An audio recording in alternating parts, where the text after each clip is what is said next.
So today, beta, we are going to start with the chapter agriculture in geography.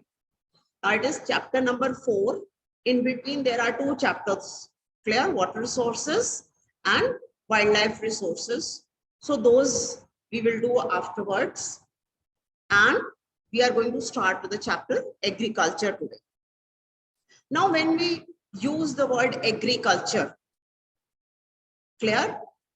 So tell me in the chat box any 2 things immediately which come in your mind. Hurry up and tell me when I say the word agriculture. Yes, any 2 things. Crop, farmers. Okay, yes. Farming, cultivation of crops, that is agriculture. What else? Only crops, farms, farming. What else? When I say agriculture, just now you have read, that is an example. Chemicals, irrigation, that is an example. Just now you have read, nobody is telling me that. I will give you a hint. Just now we have completed the chapter. When I say agriculture, yes, primary sector. Primary sector is also called as raising livestock. Yes, primary sector is also called as, you have done, I told you for each and every sector. Cultivating crops is all right. I'm asking you that primary sector is also called as agriculture and related sector. It means side by side you are not reading the chapter economics just now. All right. Okay. Thank you for your responses. We'll move further now. Sometimes a voice problem can be there due to unstable network in between. Clear? Yes. All right. Thanks for your responses. Now let's move further. So when we talk of agriculture, automatically the primary sector comes in our mind. And again, we have done it in different forms that India has agrarian economy. Clear? किया ना हमने agrarian economy है. Agriculture is the main occupation in India, has been. अब हमने economics में ये भी कर लिया है कि how there is a shift between the sectors. Now there is a sudden jump from the primary sector to the tertiary sector. But as I tell you always that on Monday in the Tribune, on Monday, every Monday, in the Tribune, a very good agriculture related article comes. Okay?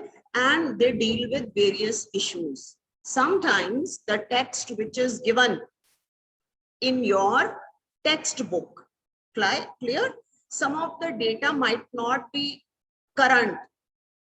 But again, I keep on telling you that social science is a dynamic subject.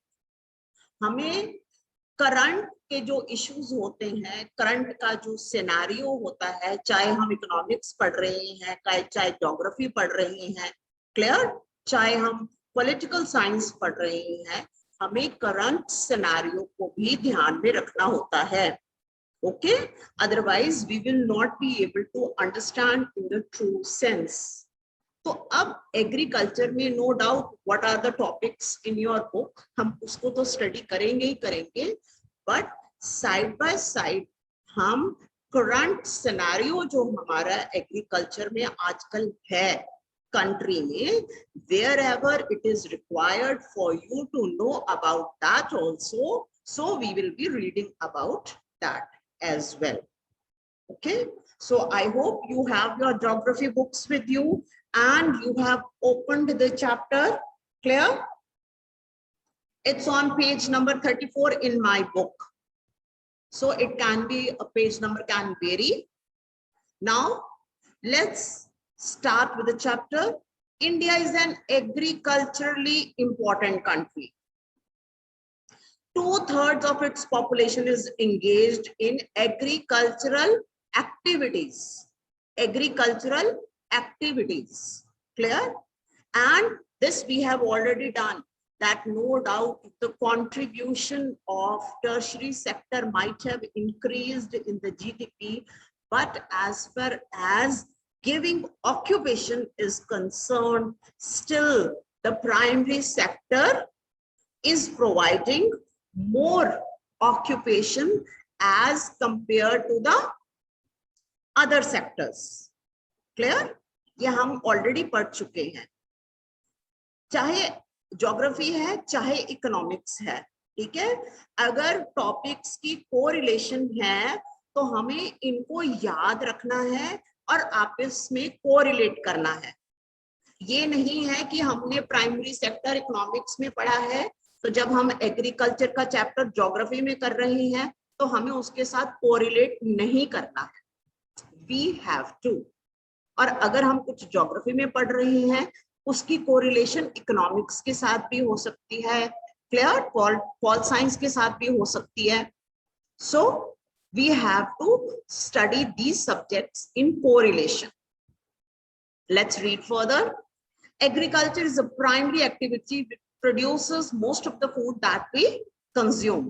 Besides food grain, it also produces raw material for various industries. तो आपके ये first paragraph में आ गया है जो हमने economics में पढ़ा था, that is the interdependence of the primary and the secondary sector or the agriculture and the industry. Now next, moreover, some agricultural products like tea, coffee, spices, etc. are also exported. So if we are exporting manufactured products, हम export कर रहे हैं, इसके साथ साथ हमारे कुछ ऐसे products हैं जो agriculture primary sector के हैं जो हम export करते हैं, for example tea, coffee and spices। और आपको पता है कि ये spices ही थे जिन्होंने foreign invaders को इंडिया में invite किया, ठीक है ना। ईस्ट इंडिया कंपनी, जब आपको याद है the British East India Company, वो सबसे पहले इंडिया में किस लिए आए थे? As traders. और आपने हिस्ट्री में बहुत बार पढ़ा है that India used to export spices and muslin cloth and spices. India was very rich in spices. तो ये अभी का फिनोमेना नहीं है कि अब हम एक्सपोर्ट कर रहे हैं। We have been exporting agricultural products from India since ages to various countries. Clear?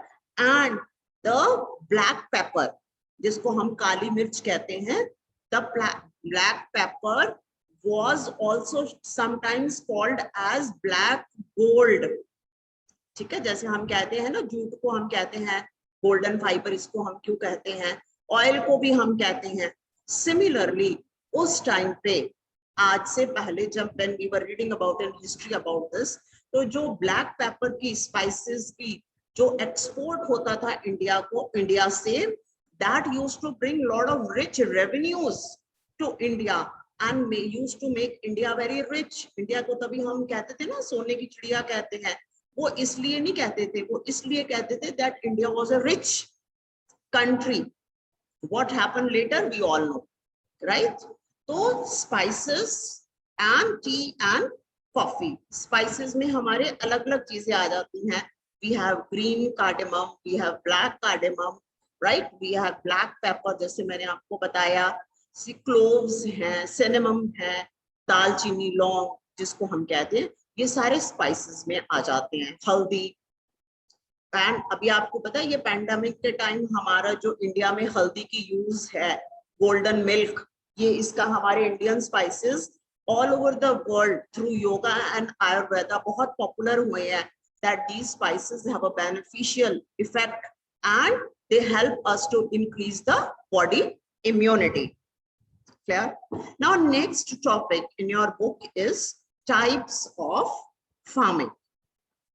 So agriculture is an age-old economic activity we have discussed. So cultivation methods, cultivation का क्या मतलब होता है कि हम वो agriculture कैसे करते हैं, methods have changed significantly depending on the characteristics of physical environment. Physical environment means all the whole environment around us where we live, जहां हम रहते हैं, इसको मद्देनजर रखते हुए, keeping all this in mind, over the years the method of cultivation have changed and various technological know-how and socio-cultural practices. अब हमारी जैसे जैसे टेक्नोलॉजी एडवांस हो रही है, ठीक है, सोशल प्रैक्टिसेस हमारे चेंज हो रहे हैं, उसके साथ साथ ही हमारा एग्रीकल्चर करने का, फार्मिंग करने के जो मेथड्स हैं, they have also been varied. Farming varies from subsistence to commercial type. अब ये दो वर्ड हैं, एक है सबसिस्टेंस, दूसरा है कमर्शियल. सबसिस्टेंस का मतलब होता है कि जब हम उतना ही उगाते हैं जितना हमारी अपनी जरूरत के लिए पूरा हो सके, कंज्यूम कर सके. I am not thinking of selling that product in the market. अब जैसे हम आजकल का एग्जाम्पल आपको छोटा सा मैं दे देती हूँ, then we will come to what is subsistence farming. अब I have a kitchen garden, clear, in my house, a very small kitchen garden in my house. What am I doing? I am growing some seasonal vegetables for my own consumption and the consumption of my family. Suppose we are 4 or 5 members in the family.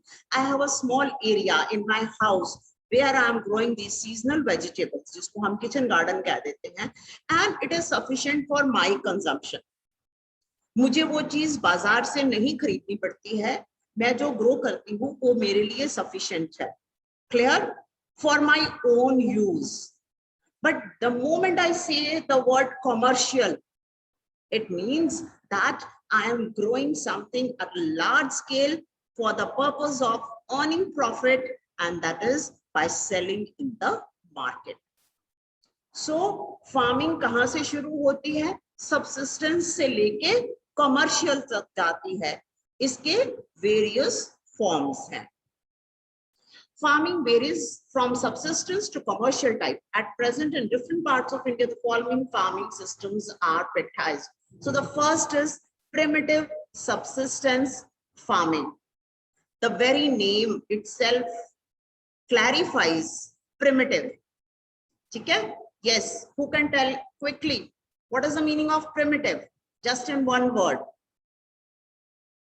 Primitive. What do you understand by the word primitive? Yes. Hurry up. On small scale? No, that's not the meaning, beta. Primitive. That's why I told you in the beginning that you need to improve old methods, not develop, not primitive tool. Primitive को हम primitive tools के साथ नहीं attach करेंगे. All right? Okay. You have given the response, whatever you understand. बेटा जब हम primitive कहते हैं तो primitive का opposite modern. ठीक है? अब जब इसका मैं opposite कहूंगी तो तब आपको समझ आएगा. Modern means, clear? Primitive means that we have not used advanced. अब हम अगर agriculture और farming की बात करते हैं तो हम उसको जो basic हमारा मेथड था एग्रीकल्चर का, ठीक है. अब again I will give you the example of my kitchen garden. अब हमारे किचन गार्डन में क्या है? आई am not using any thresher, tractor, कोई मैं ऐसे केमिकल फर्टिलाइजर्स नहीं यूज कर रही हूँ, यूरिया नहीं यूज करती हूँ मैं, ठीक है. आई am not doing anything. What do I need? I need a very simple, ठीक है, 2-4 मेरे को छोटे छोटे टूल्स चाहिए. सबसे ज्यादा क्या चाहिए? सीड्स चाहिए. सीड्स चाहिए, बस मैंने उसको ग्रो किया और अपने घर में ही, जो घर में गार्डनर आता है, चाहे तो मैं अपने आप ही उसको मैनेज कर लेती हूँ with very simple 1 or 2 tools. बस उससे ज्यादा मेरे को नहीं चाहिए. So I am adopting a very traditional method of growing those vegetables in my garden. Clear? इसी तरह प्रिमिटिव. प्रिमिटिव बेटा हम टूल्स नहीं बोलेंगे. प्रिमिटिव एक अपने आप में वर्ड है, ठीक है. Old modern technology and old technology, जब हम टेक्नोलॉजी की बात करेंगे, इक्विपमेंट की बात करेंगे, तब हम कहेंगे कि कौन सी इक्विपमेंट यूज हो रही है। सिर्फ जो किसान है, ठीक है, वो एक कई और एक वो रंबा, और जिसको हम हिंदी पंजाबी में ये वर्ड्स यूज करते हैं, इनके साथ ही खेती कर लेता है, कि वो ट्रैक्टर, जैसे मैंने आपको बताया था कि अब कुछ फार्मर्स, जब हम फर्स्ट चैप्टर कर रहे थे रिसोर्सेज का, कि for growing paddy they have machines, ठीक है, एक पैडी कैसे ग्रो करते हैं, हम उसकी सैपलिंग को मैनुअली प्लांट करते हैं, ओके। और एक दूसरी तरफ अब हमारे पास एक मशीन भी आ गई है। अब फॉरेन कंट्रीज में आपने 8th स्टैंडर्ड में a farm in USA and a farm in India का कंपैरिजन पढ़ा था, तो हमने देखा था कि उनकी जो फार्मिंग के मेथड्स हैं, they are very high tech. Is it clear? So let's read further that what are the features of primitive subsistence farming. If you have the book side by side, you can underline. Later on I'll tell you that how you have to write these features. This type of farming is still practiced in few pockets of India. Pockets का यहाँ पर मतलब है very few areas. Pockets here is not the actual pocket literal meaning. It means in few areas of India. Primitive subsistence agriculture is practiced on small patches of land. ठीक है, अब हमारे पास साथ साथ में फीचर्स आ जाएंगे। हम क्या कर रहे हैं? Primitive subsistence farming. क्लियर? तो इसका सबसे पहले हमारे पास क्या आया? That in few areas. Few areas का मतलब है कि it is not widely prevalent. Few areas का क्या मतलब है? कि it is not widely, this method of farming is not adopted widely now. पहले होता होगा बट अब नहीं है, ठीक है। नेक्स्ट, अब नेक्स्ट हमारे पास क्या पॉइंट आया? That with the help of primitive tools, it is first is practiced on small patches of land. Clear? So small areas of land, ठीक है। इसको बहुत सारा, अगर मैं कहूं कि बहुत ज्यादा एकड़्स ऑफ लैंड में मैं प्रिमिटिव मेथड के साथ फार्मिंग कर दूं, so that will not be possible. That's why I was giving you the example of kitchen garden side by side. Next is that it is like very primitive tools like hoe, dough and digging sticks. It means simple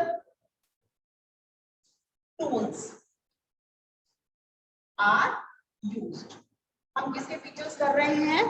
primitive subsistence farming के। आपने ऐसे ही लिखने हैं notebook में, ऊपर आप heading अपनी लिख सकते हो, ठीक है। प्रिमिटिव सबसिस्टेंस फार्मिंग, आपने इसकी फुल फॉर्म लिखती है। अब हमने 3 फीचर्स कर लिए, ठीक है। इन वेरी फ्यू एरियाज, जो हमने किया है कि पॉकेट्स। सेकंड हमने किया है कि small patches of land, those are not big areas, बहुत ज्यादा बड़े खेतों में ये फार्मिंग, इस तरीके की फार्मिंग नहीं की जाती है।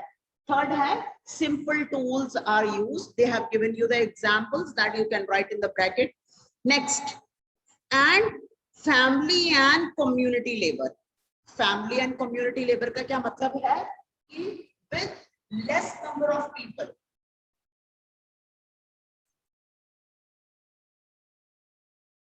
अब लेस नंबर ऑफ पीपल का क्या मतलब है? सबसिस्टेंस फार्मिंग है, मैं सिर्फ अपने ही गुजारे के लिए वो खेती कर रही हूँ, what ever, gender does not matter. तो मैं अपनी फैमिली की हेल्प के साथ ही वो कर लेती हूँ। मैंने आपको बताया ना कि अगर मैं किचन गार्डन में कोई वेजिटेबल्स ग्रो कर रही हूँ, तो मैं हूँ, my husband is there, my children, और एट द मोस्ट मैंने क्या किया? एक गार्डनर एम्प्लॉय कर दिया, एक माली रख लिया, ठीक है। तो यहाँ पर फैमिली और कम्युनिटी, कम्युनिटी का मतलब होता है कि नेबरहुड में मैंने किसी को रिक्वेस्ट कर लिया, clear, that for a help, या मैंने बहुत छोटा सा कोई एक लेबर को जब कभी मुझे ज्यादा जरूरत पड़ी तो मैंने उसको ले लिया। So less number of people. Next, this type of farming depends upon monsoon, natural fertility of the soil and suitability of environment. So natural conditions. So next is natural conditions. It means मैंने इसके natural conditions के under क्या क्या आ जाएगा, dependent on monsoon. It means that the farmer is not using advanced means of irrigation. ठीक है, advanced means of irrigation नहीं use कर रहा. Next, natural fertility of the soil. Natural fertility of the soil means that कि हम soil की fertility को हम इसमें पेस्टिसाइड्स नहीं ऐड कर रहे हैं, कुछ केमिकल फर्टिलाइजर्स नहीं, ज्यादा से ज्यादा मैं क्या यूज कर रहा हूँ, मैन्योर. और मैन्योर फार्मर्स को आमतौर पे कहाँ से अवेलेबल हो जाती है, जनरली सबके पास किसी न किसी तरह के लाइव स्टॉक होते हैं. अगर हम पिछले टाइम्स पे देखें कि जो लोग खेती भी करते थे साथ में कोई ना कोई उनके पास जो लाइव स्टॉक जैसे कोई गाय बफेलो वगैरह उन्होंने एक दो रखी होती थी. And you know that cow dung is a very good natural manure, तो वो उसी को यूज कर लेते थे. उसको हम कहते हैं नेचुरल फर्टिलिटी. और एक सॉइल की नेचुरल फर्टिलिटी का मेथड क्या है, that we leave the land vacant for a while for the soil to regain its natural fertility. वो अब हम आगे पढ़ेंगे. और नेचुरल फर्टिलिटी या अदरवाइज सॉइल की फर्टिलिटी की इंक्रीज करने के लिए we use or the farmer was using natural method only. He was not adding any chemical fertilizers. And suitability of other environment conditions. Suitability of other environmental conditions का मतलब है कि जब सीजन है राबी क्रॉप्स का, ठीक है, जब सीजन है खरीफ क्रॉप्स का, तो उसके अकॉर्डिंग. अब अगेन ठीक है, मैं बहुत ज्यादा मैकेनाइज्ड फार्मिंग नहीं कर रही हूँ. I am not creating some artificial condition, जैसे ग्रीन हाउस हम क्रिएट करके वहां पर हम दूसरे सीजन किसी और सीजन में जो वेजिटेबल्स हमें अदरवाइज अवेलेबल होते हैं वो हम ग्रो करने की कोशिश करते हैं. ठीक है, आजकल जैसे आपको कई वेजिटेबल्स है ऑफ सीजन में भी मिल जाती हैं. It means that those vegetables are either grown in some other states where the conditions are conducive for those vegetables to grow, or those are being grown under by creating some artificial conditions. तो हम ऐसा कुछ नहीं कर रहे हैं. हम means जो प्रिमिटिव सबसिस्टेंस फार्मिंग को फॉलो करते हैं, वो फार्मर्स जो प्रिमिटिव सबसिस्टेंस फार्मिंग को फॉलो करते हैं वो कुछ ऐसा नहीं करते हैं. वो सीजन के अकॉर्डिंग ही अपने क्रॉप्स ग्रो करते हैं. क्लियर? जैसे हम अपने घरों में सीजनल फ्लावर्स लगाते हैं, ठीक है, जब सीजन आता है किसी फ्लावर्स का हम वो लगा लेते हैं. कुछ हमारे एवरग्रीन प्लांट्स होते हैं. अब आजकल हमारे घरों में क्या लगा होगा, we will have lady finger, brinjals. Clear? We will not have spinach. आजकल हमारे घरों में किचन गार्डन बहुत से लोगों के घरों में होंगे. We will not grow. अब जैसे सीजन चेंज होगा, अगस्त के बाद सितंबर या अक्टूबर आएगा, तो हम क्या ग्रो करेंगे, लीफी वेजिटेबल्स. ठीक है ना, जिसको हम पालक, मेथी, साग, पंजाब की मैं बात कर रही हूँ. तो सीजन के अकॉर्डिंग ही हम अपने किचन गार्डन में वो वेजिटेबल्स ग्रो कर लेंगे. So when we are reading about primitive subsistence farming, I hope the factors are clear to you. And इसकी जैसे अब आपको समझ कुछ नहीं आता है, सपोज आपने अपनी एक्सप्लेनेशन को रिमेंबर करने के लिए लिखना है, तो you can always add in the bracket in small brief. बस आपको ऐसे ही लर्न करने हैं इसके features. Rest these can be converted into sentences at any time. ठीक है, बात हम किसकी कर रहे हैं, प्रिमिटिव सबसिस्टेंस फार्मिंग की बात कर रहे हैं. उसके ये फीचर्स हैं. Clear? So I hope till here it is clear to you. Next is, this is also called as slash and burn agriculture. Slash and burn आपने हिस्ट्री में पढ़ा हुआ है बहुत बार. ठीक है, जब हमने 7th स्टैंडर्ड में, 9th स्टैंडर्ड में आपने ट्राइबल्स के बारे में पढ़ा था, याद है ना आपको, गॉन्ड्स, बंजारास. ठीक है, आपने इनके बारे में, अहोम्स के बारे में पढ़ा था ना, ट्राइबल्स के बारे में पढ़ा था. तो जो ट्राइबल्स थे जनरली वो ये मेथड फॉलो करते थे, that is slash and burn. Slash and burn method is when for some time we clear a patch of land and we grow crops. Clear? And when we see that the production is reduced or the soil has reduced the fertility, uski fertility kam ho gayi hai, what do? We move on to the next patch, and in the meantime we leave the soil vacant to regain its fertility. But आजकल हम slash and burn जो है agriculture को हम discourage करते हैं. हम क्यों डिस्करेज करते हैं इस टाइप ऑफ एग्रीकल्चर को? Because it leads to deforestation. Because we are generally, जब हम tribals की बात करते हैं तो it means you know where do the tribals stay? They stay in the vicinity of forests. Forests के आसपास रहते हैं ना, vicinity of the forests. तो naturally वहां पर trees naturally grow होते हैं. तो slash and burn में क्या होता है? Deforestation का बहुत डर है. Clear? And we already know that during this pandemic, everybody is saying artificial oxygen खरीदने की बजाय हम क्या करें, हम नेचुरल ऑक्सीजन ग्रो करें. अब ऑक्सीजन कैसे ग्रो कर सकते हैं? Bye planting trees. So all of us must plant more and more trees. Clear? so far today in the lecture this much only. So tomorrow I'll start further. So now you have any doubts, please you can ask.